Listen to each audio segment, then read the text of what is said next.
الذين ينفقون في السراء والضراء মুত্তাকিদের প্রথম গুণ সচ্ছল আর অসচ্ছল উভয় অবস্থায় আল্লাহর জন্য তারা দান করে। মুত্তাকিদের দুই নাম্বার গুণ আল্লাহ বললেন ওয়াল কাযিমিনাল গায়জ।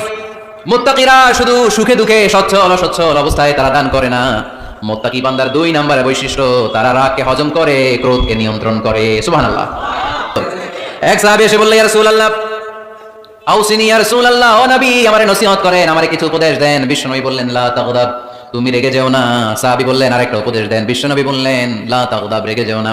সাহাবী বললেন ও নবী আরেকটা উপদেশ দেন। বিশ্বনবী তৃতীয়বারের জন্য বললেন ও সাহাবী তুমি রেগে যেও না, লা তাগদাব, রেগে যেও না। কারণ রেগে গেলেন তো হেরে গেলেন, রেগে গেলে হেরে গেলেন। অনেকে আপনারা রাগাতে চাইবে নানা ভাবে, কিন্তু আপনি রাখবেন না। আপনার সাথে ঝগড়া করতে চাইবে, পায়ে পাড়া দিয়ে ঝগড়া করতে চায়, এরকম আছে না নাই? আপনারা রাগাতে চায়, ফুসলাতে চায়, কিন্তু মুমিনরা মুত্তাকিনরা তারা যেন তেন কোনো কারণে রেগে যায় না, তারা তাদের রাগকে হজম করে। আলহামদুলিল্লাহ পড়েন। আল্লাহ রাসূল সাল্লাল্লাহু আলাইহি ওয়াসাল্লাম কখনো রাখতেন না, কখনো না। ওনার উপর অনেক অত্যাচার হয়েছে, উনি রাগেন নাই, উনি ক্ষমা করে দিয়েছেন। কি করেছেন? আল্লাহ রাসূল সাল্লাল্লাহু আলাইহি ওয়াসাল্লাম যখন মক্কায় নামাজ পড়তেন, আল্লাহ রাসূল সাল্লাল্লাহু আলাইহি ওয়াসাল্লাম যখন রুকুতে যেতেন, সিজদায় যেতেন, পিঠের উপরে পচা উটের নাড়ি ভুঁড়ি চাপিয়ে দেওয়া হতো। আল্লাহ রাসূল কখনো রেগেছেন? কথা বলেন। তায়েফের ময়দানে দাওয়াত দিতে গেলেন, পাথর মারা হলো, তিনি রেগেছেন? বাড়ি থেকে বের করে দেওয়া হলো, বাধ্য হয়ে মক্কা থেকে মদিনায় হিজরতে গেলেন। মক্কার দিকে তাকিয়ে তাকিয়ে চোখের পানি ছাড়লেন আর বললেন মাক্কা তু আহাব্বুল বিলাদ ইলাইয়া, আমার কাছে সবচেয়ে প্রিয় শহর মক্কা শহর। লাউলা উখরিজতু লামা খারাজতু, আমার যদি বের করে দেয়া না হতো মক্কা থেকে জীবনে কোনোদিন আমি বের হতাম না। তারপরও বিশ্বনবী রাগেন নাই। ব্ল্যাক ম্যাজিক করে 6 মাস বিশ্বনবীকে অসুস্থ করে রাখা হয়েছে, তিনি রাগেন নাই। আল্লাহ রাসূল সাল্লাল্লাহু আলাইহি ওয়াসাল্লাম একবার উটের উপর চড়ছিলেন। ইন দ্য মিন টাইম এক বেদুইন এসে বিশ্বনবীর গায়ের চাদর ধরে টান দিলেন। হাদিসের বর্ণনাকারী সাইয়েদনা আনাস রাদিয়াল্লাহু তাআলা উনি বলেন কুনতু আমশি মা রাসূলিল্লাহ, আমি একবার রাসূল সাল্লাল্লাহু আলাইহি ওয়াসাল্লামের সাথে হাঁটছিলাম। ওয়া আলাইহি বুরদুন নাজরানি গলিদুল হাশিয়া, আর রাসূল সাল্লাল্লাহু আলাইহি ওয়াসাল্লামের গায়ে ছিল চাদর। কি ছিল? আপনারা আজকে চাদর গায়ে দিয়ে আসছেন? কেউ আসছেন? অনেকে। এই যে আমরা চাদর গায়ে দেই, আমাদের চাদরের এই পাশে মাঝে মাঝে কিছু ডিজাইন করা থাকে না? নাজরান দেশ থেকে নিয়ে আসা বিশ্বনবীর এই চাদরের এইখানে খসখসে ডিজাইন ছিল। তো আল্লাহ রাসূল যখন চাদর গায়ে দেয়া, ওই বেদুইন যখন চাদর টান দিয়েছে, ওই খসখসে ডিজাইন আল্লাহ রাসূল সাল্লাল্লাহু আলাইহি ওয়াসাল্লামের ঘাড়ের চামড়া ছিঁড়ে ফেলেছে। আসছিল ভিক্ষা করতে, বেদুইন আসছে কি করতে? ভিক্ষা চাওয়ার স্টাইল দেখেন, ভিক্ষা চাওয়ার স্টাইল দেখছেন? আল্লাহ রাসূল সাল্লাল্লাহু আলাইহি ওয়াসাল্লামের চাদর ধরে এমন টান মেরেছে, ওই খসখসে চাদরের দাগ বিষ্ণু সাল্লাল্লাহু আলাইহি ওয়াসাল্লাম ঘাড়ের মধ্যে বসে ঘাড়ের চামড়া ছিঁড়ে গিয়েছে। বিষ্ণু প্রচন্ড ব্যথা পেয়েছেন, কিন্তু কিছুই বলেন নাই। ফালতাফাতা ইলাইহি রাসূলুল্লাহ, আল্লাহ রাসূল তার দিকে তাকালেন, তাকিয়ে সুম্মা দাহিক, ছোট্ট একটা মুচকি হাসি দিলেন।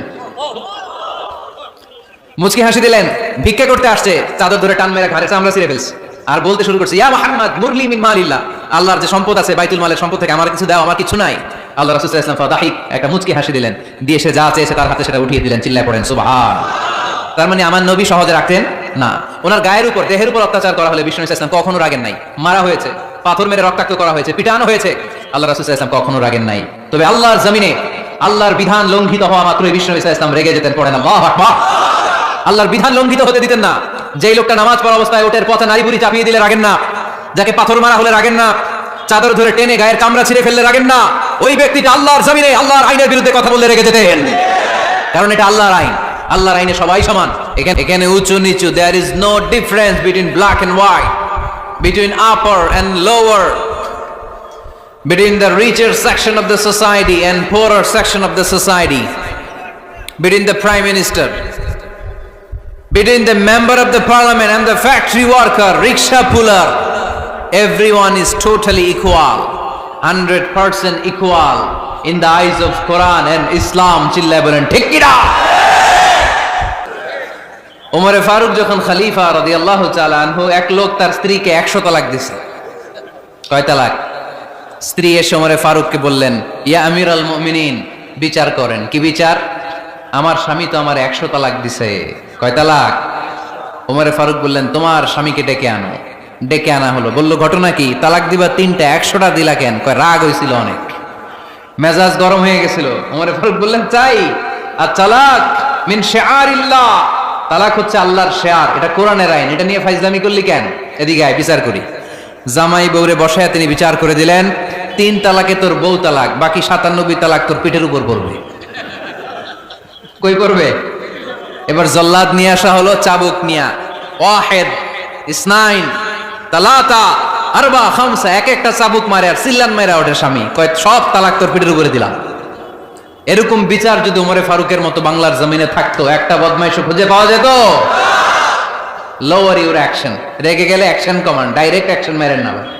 মুত্তাকিদের বৈশিষ্ট্য হলো আল্লাযীনা ينفقون في السراء والضراء والكاظمين الغيظ والعافين عن الناس মুত্তাকিন বান্দারা সুখে দুঃখে দান করে, রাগ ক্রোধ আসলে এটাকে তারা হজম করে।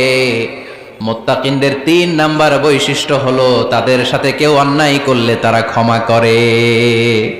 আল্লাহ রাসূল সাল্লাল্লাহু আলাইহি সাল্লাম একটা ভরা মজলিসে বললেন, এখন এক সাহাবী এসে এখানে বসবে, এই সাহাবীটা জান্নাতি। সব সাহাবারা অবাক, না জানি তিনি কার কথা বললেন। সবাই দেখতে পেলেন ইন দ্য মিন টাইম এক আনসারী সাহাবী এসে এই জায়গাটাতে বসলো। তার কয়েকদিন পরে আরেকটা ভরা মজলিস আল্লাহ রাসূল বললেন, এখন এই মাত্র এক সাহাবী এসে এখানে বসবে, এই সাহাবীটা জান্নাতি। ঠিক ওই দিনও ওই আনসারী সাহাবীটা এসে ওইখানে বসেছে। আবার কয়েকদিন পরে আল্লাহ রাসূল সাল্লাল্লাহু আলাইহি ওয়াসাল্লাম বললেন, এই মুহূর্তে এই মজলিসে এমন এক সাহাবী ঢুকবে, এই সাহাবীটা জান্নাতি। সবাই খেয়াল করে দেখলো, ওই যে আনসারী সাহাবীর কথা রাসূল সাল্লাল্লাহু আলাইহি ওয়াসাল্লাম আগে বলেছিলেন, ওই সাহাবী এসে ইন দ্য মিন টাইম ওই জায়গায় বসেছে। চিল্লায় পড়েন সুবহানাল্লাহ। সব সাহাবীরা অবাক হয়ে গেলেন। ঘটনা কি এমন গোপন আমল করে এই সাহাবী, যে গোপন আমলের কারণে তিনটা ভরা মজলিসে বিশ্বনবী এই সাহাবীকে বললেন জান্নাতি। সাইয়েদনা আব্দুল্লাহ ইবনে আমর ইবনুল আস গোপন তথ্য বের করার জন্য ওই সাহাবীর বাড়িতে চলে যেয়ে সাহাবীকে সালাম দিয়ে বললেন, ও আনসারী সাহাবী, আমার বাবার সাথে আমার ঝগড়া হয়েছে, আমি 3 দিনের জন্য তোমার বাড়িতে মেহমান হতে চাই। কয়দিনের জন্য? 3 দিন। ওই আনসারী সাহাবী বলল, আহলান ওয়া সাহলান, খুশ আমদেদ, আপনি আমার মেহমান হবেন, এটা তো আমার সৌভাগ্য, আসেন থাকেন, এই ঘরে আমি থাকি, এই ঘরটা ফাঁকা, আপনি এখানে থাকেন। এবার আব্দুল্লাহ ইবনে আমর ইবনুল আস খেয়াল করলেন কোন গোপন আমল করে কিনা, কোন নেক আমল আছে কিনা এই সাহাবী, যে কারণে 3 দিনবার বিশ্বনবী সাহাবীরা জান্নাতি বলেছে। 3 দিন টানা 3 দিন লক্ষ্য করার পরে সাইয়েদনা আব্দুল্লাহ ইবনে আমর ইবনুল আস এই সাহাবীর মধ্যে তেমন বিশেষ কোনো নেক আমল গোপন আমল আর দেখতে পায়নি। 3 দিন যখন শেষ, যাওয়ার পথে বলে, ভাই আসলে আমার আব্বার সাথে আমার তেমন কোনো ঝগড়া টগড়া হয় নাই, ঝগড়া টগড়া কিছু না, আমি বিশেষ একটা কারণে এসেছি, বিশ্বনবী তোমাকে জান্নাতি বলে ঘোষণা করেছে, আমি দেখার জন্য এসেছি যে তুমি কি আমল করো, কিন্তু আমি তো বিশেষ কোনো আমল দেখলাম না। নামাজের সময় নামাজ পড়ো, তাহাজ্জুদের সময় তাহাজ্জুদ পড়ো, কোরআন তেলাওয়াতের সময় কোরআন তেলাওয়াত করো, আমি যা ইবাদত করি তাই তো করো, বরং আমার চেয়ে আরো কম করো। কি এমন তোমার আমল যে আমলের কারণে বিশ্বনবী তোমার জান্নাতি বলেছে? সাহাবীটাকে বলে, আব্দুল্লাহ, আমার জীবনে বিশেষ কোনো আমল নাই, এমন কোনো আমল আমি আমার জীবনে করি নাই যে আমলের কারণে বিশ্বনবী আমার জান্নাতি বলে ঘোষণা দিতে পারে। তবে হ্যাঁ, এমন একটি আমল আছে, প্রতি রাতে ওই আমলটা করে আমি বিছানায় ঘুমাতে যাই। প্রতি রাতে আশার নামাজের পরে আমি যখন আমার বিছানায় ঘুমাতে যাই, আমি আমার অন্তরে কারো ব্যাপারে কোনো ঘৃণা, কোনো ক্ষোভ আমার অন্তরে পুষে রাখি না। সুবহানাল্লাহ পড়ে। এজন্য আল্লাহ বলেন, আল্লাযীনা ইউনফিকুনা ফিস সাররাই ওয়াদ দাররাই ওয়াল কাযিমিনাল গায়যা ওয়াল আফিনা আনিন নাস ওয়াল্লাহু ইউহিব্বুল মুহসিনিন। আমার মুত্তাকি বান্দারা সব সময় দান করে, আমার মুত্তাকি বান্দারা রাগকে নিয়ন্ত্রণ করে, আমার মুত্তাকি বান্দারা অন্যের ব্যাপারে অন্তরে হিংসা বিদ্বেষ পুষে রাখে না, আমার মুত্তাকি বান্দারা সবাইকে ক্ষমা করে দেয়। সুবহানাল্লাহ পড়ে। কয়টা গেল? আর বাকি কয়টা? চিল্লায় বলতে হবে কয়টা? 2 মিনিট সময় হবে আপনাদের শোনার, সবার সময় হবে। 4 নম্বর আল্লাহ বলে, 4 নম্বর গুণ ভুল হতেই পারে, কিন্তু নিরাশ হয়েও না, হাল ছেড়ে দিও না, তোমাদের জন্য আমি আল্লাহর ক্ষমার দরজা খোলা আছে না নাই? 24 ঘন্টা খোলা। সকালে ভুল করছেন, মাফ চাইবেন কার কাছে? দুপুরে ভুল হয়েছে, মাফ চাইবেন কার কাছে? রাতে ভুল হয়েছে, মাফ চাইবেন কার কাছে? কারণ মুমিন বান্দারা জানে, ওয়া মাইয়া গফিরুয যুনুবা ইল্লাল্লাহ, মুত্তাকিনরা জানে আল্লাহ ছাড়া গুনাহ ক্ষমা করার কেউ নাই। তাই গুনাহ হলে, পাপ হলে আমরা ক্ষমা চাই কার কাছে? যদি পাপ হয়ে যায়, অন্যায় হয়ে যায়, ওযু করে যায় নামাজটা বিছিয়ে চোখের পানি ছেড়ে দেন, চোখের পানি চোখবে, নাকের ডগাবে, জমিনে পড়ার আগে ওই অনুতপ্ত বান্দার জীবনের সব গুনাহ মাফ করে দেয় কে? চোখের পানি ছেড়ে আল্লাহ বলেন, আল্লাহ ওয়া মাইয়া গফিরুয যুনুবা ইল্লাল্লাহ, ওয়া মাইয়া গফিরুয যুনুবা ইল্লাল্লাহ, আল্লাহ ছাড়া গুনাহ ক্ষমা করার আর কোনো দ্বিতীয় মাবুদ আমাদের আর আছে নাকি? চোখের পানি ছেড়ে দিয়ে আল্লাহ ডেকে বলেন, আল্লাহ, আমি ছাড়া তোমার গোলামের অভাব নাই, অভাব আছে? আমি ছাড়া তোমার বান্দার অভাব নাই, আমি ছাড়া তোমার গোলামের অভাব নাই, কিন্তু তুমি ছাড়া আমার কোনো রব নাই, ঠিক না? আমার